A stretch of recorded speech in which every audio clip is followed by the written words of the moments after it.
Baste at Pulong naglabas ng malamlam na babala. Magpi-people power ba sila? Pero ang hindi nila alam, may matinding kumunoy ng batas na hihila sa kanila pababa. Her brothers, Representative Paulo Duterte and Davao City Mayor Baste Duterte quickly defended the Vice President.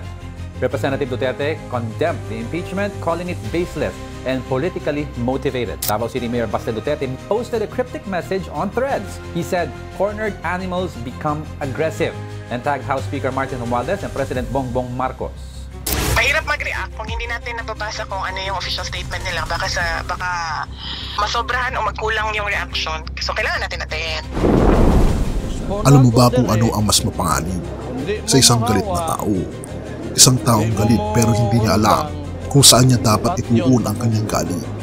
Umuhos ang emosyon, nagngit-ngit ang ilan, at tila may nagbabantang bagyo sa politika. Pero sino nga ba ang tunay na kalaban? Baste Duterte, Pulong Duterte. Dalawang pangalan na ngayon ay laman ng balita matapos nilang ilabas ang kanilang matinding pahayag laban sa administrasyon ni Pangulong Bongbong Marcos at House Speaker Martin Romualdez. Ang dahilan? Ang mabilisang pagpasa ng impeachment complaint laban kay Vice President Sara Duterte. Isang pangyayaring nagpapaalam sa damdamin ng kanilang pamilya at mga taga-suporta. Pero alam ba nila kung saan sila nagagalit? Sa isang matinding pahayag, sinabi ni Representative Paulo Duterte na siya ay lubos na nababahala at galit sa tila hindi makatarungang proseso ng impeachment. Samantala, si Mayor Sebastian Duterte ay hindi na nagpapatumpik-tumpik. Nagbitiw siya na nakakapanindig balahibong babala. Cornered animals become aggressive. Martin Romualdez at Bongbong Marcos. Oo mga kaibigan, tinawag niya na hayop sila Bongbong Marcos at Martin Romualdez. Pero sino nga ba talaga ang gumawa ng batas tungkol sa impeachment? Sino ang nagtakda ng proseso? Bago natin ipagpatuloy kaibigan, siya nga pala ang Great Controversy na isa sa mga pinaka-kontrobersyal na libro dahil tumutukoy ito sa mga propesiya sa libro ng Daniel at Revelation na nagaganap na sa panahon natin ngayon bago ang pagdating ng ating Panginoong Diyos ay pinamimigay na namin ng libre sa pamamagitan ng PDF. At ito ay nasa limited lamang na panahon kaya i-click mo sa description sa baba upang ma-avail mo kaibigan ang napaka-importanteng libro ito na magbubukas sa iyo sa mas maliwanag mong hinaharap. Purihin ang ating Panginoong Diyos at tayo magpatuloy. Ang saligang batas mismo. Therefore, dito sila nahulog sa patibong, hindi kay Marcos, hindi kay Romualdez, kundi sa mismong batas na minsan nilang ipinaglaban at pinakinabangan. Ang batas na dati nilang ginagamit ay siyang ngayon nagpapalubog sa kanila, parang isang kumunoy na habang lalo nilang nilalabanan ito, lalo silang nilalamon. Kung susuriin, hindi lumabag ang kamera sa proseso. Sinunod nila ang itinakda ng batas, ang mismong batas na dapat ay nagproprotekta sa lahat, kabilang ang mga Duterte.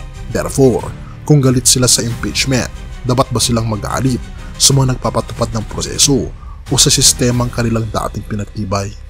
At ito ang tunay na tanong, magpi-people power ba sina Baste at Paulo? Sa kasaysayan ng bansa, ang people power ay hindi sandata laban sa pang-aabuso.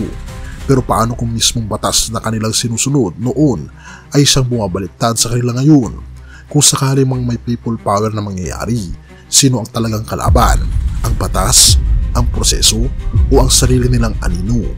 Madalas ang unang reaksyon natin ay sumigaw, magalit, magsisihan.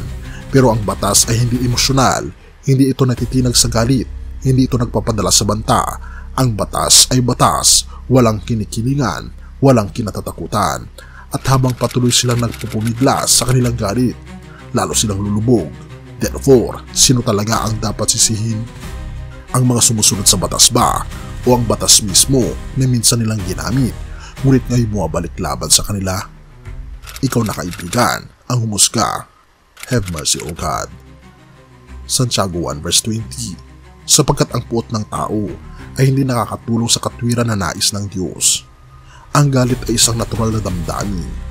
Ngunit kapag ito ay hindi natin nalalapat sa tamang paraan, lalo itong nagdudulot ng kapahamakan.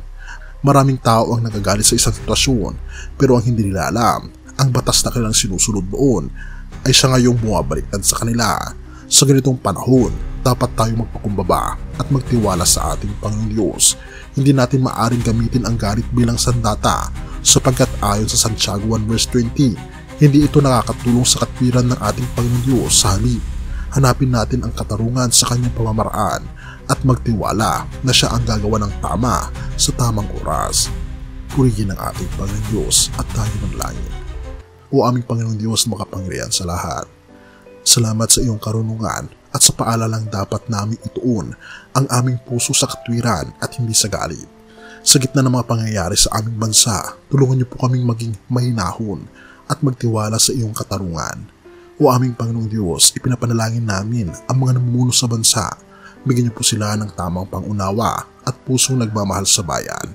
Naway maghari ang katotohanan at katarungan ayon sa iyong plano. Dinadalangin din namin ang lahat ng nakakanood at nakakarinig na mensahe ito. Naway huwag kaming mahulog sa patibong ng galit, kundi mas lumapit pa kami sa iyo, o aming Panginoon Jesus.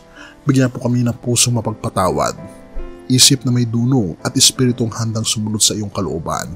Hayaan niyo pong bawat hakbang namin ay magdadala sa liwanag sa iba, hindi ng puot, kundi ng kapayapaan.